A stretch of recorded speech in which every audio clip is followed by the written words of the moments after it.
A metáfora da corrida e o foco em Cristo. Deixemos de lado tudo o que nos atrapalha. Não é uma sugestão gentil, é uma ordem de combate. A vida cristã não foi descrita nas Escrituras como um passeio, nem como uma escalada tranquila. Foi descrita como uma corrida. E corrida exige despojamento.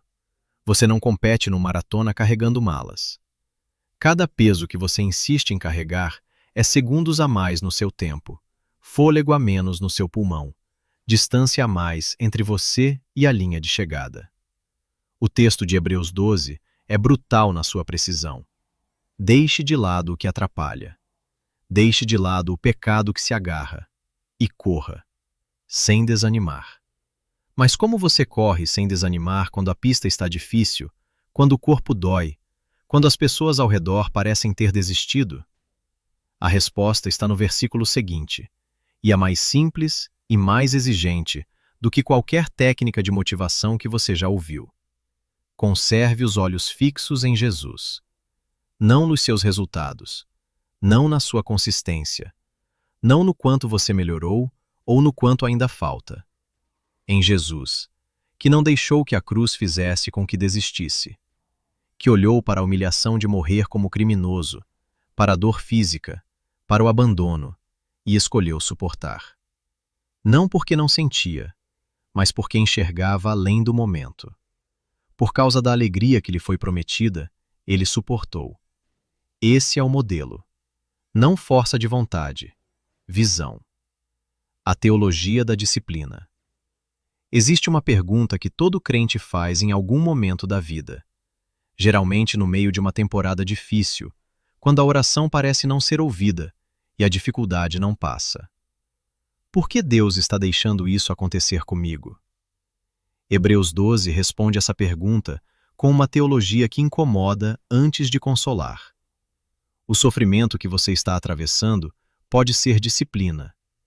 E disciplina é linguagem de pai para filho. O texto é direto. Todo filho passa por correção. Se você nunca passa por correção, a pergunta legítima é se você é de fato filho. Porque pai que ama corrige. Pai que é indiferente deixa passar. Isso ressignifica completamente a dor. Não é abandono, é formação. Não é punição aleatória, é poda. E poda dói, porque remove o que parece vivo, mas está impedindo o crescimento real. O texto admite sem romantismo. Toda disciplina parece triste no momento, não alegre. Não há versículo que diga que vai ser fácil ou que você vai sorrir enquanto passa por isso. Mas o que há é uma promessa sobre o resultado. Para aqueles que foram treinados por ela, a disciplina produz uma vida correta e de paz, e participação na própria santidade de Deus. A recompensa não é imediata, é eterna. E enxergar isso muda a postura diante da crise. Por isso o texto exorta: levante as mãos cansadas, fortaleça os joelhos enfraquecidos.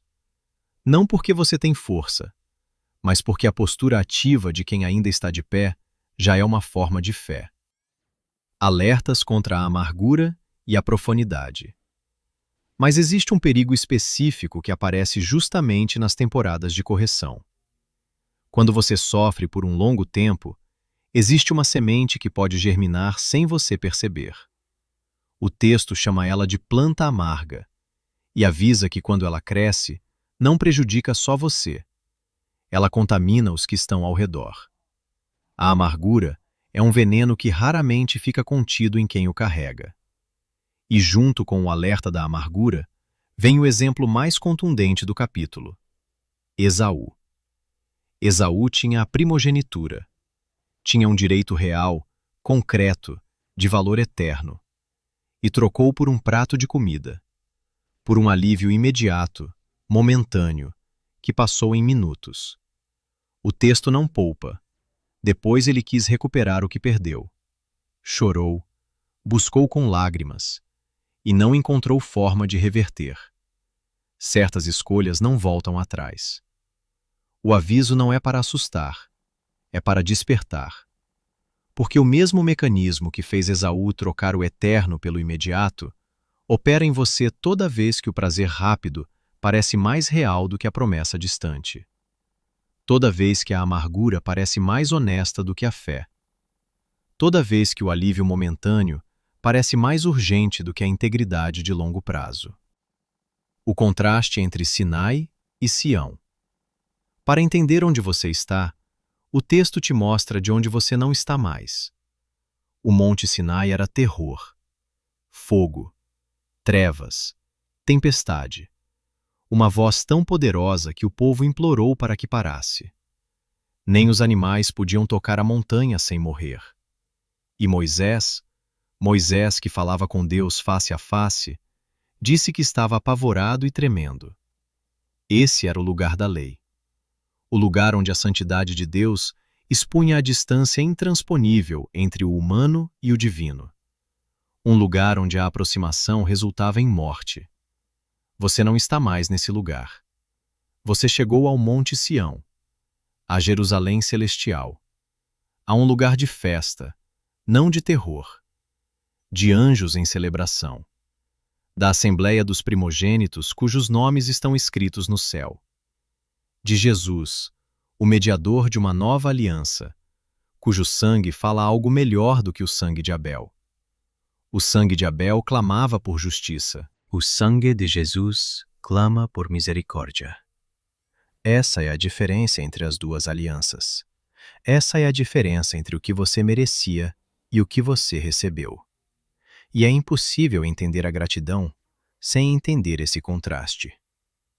O reino inabalável e a gratidão. O texto termina com uma promessa e uma exigência. A promessa: Deus vai fazer tremer a terra e o céu.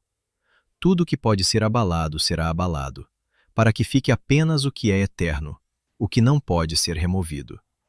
Em outras palavras, o que é passageiro vai passar, o que é frágil vai cair, o que é construído sobre areia vai ruir. Mas você recebeu um reino que não pode ser abalado. Não um reino que talvez resista. Não um reino que provavelmente vai durar. Um reino que não pode ser abalado. Por crise, por perda, por morte, por nenhuma força que existe no céu ou na terra. Diante disso, só existe uma resposta adequada. Não orgulho, não autossuficiência, não a sensação de que você merecia. Gratidão. Adoração com respeito e temor. Porque o que você tem não foi conquistado, foi dado. E o que foi dado pelo Deus que faz tremer céu e terra não pode ser tirado por nada que esse mesmo céu e terra contenham.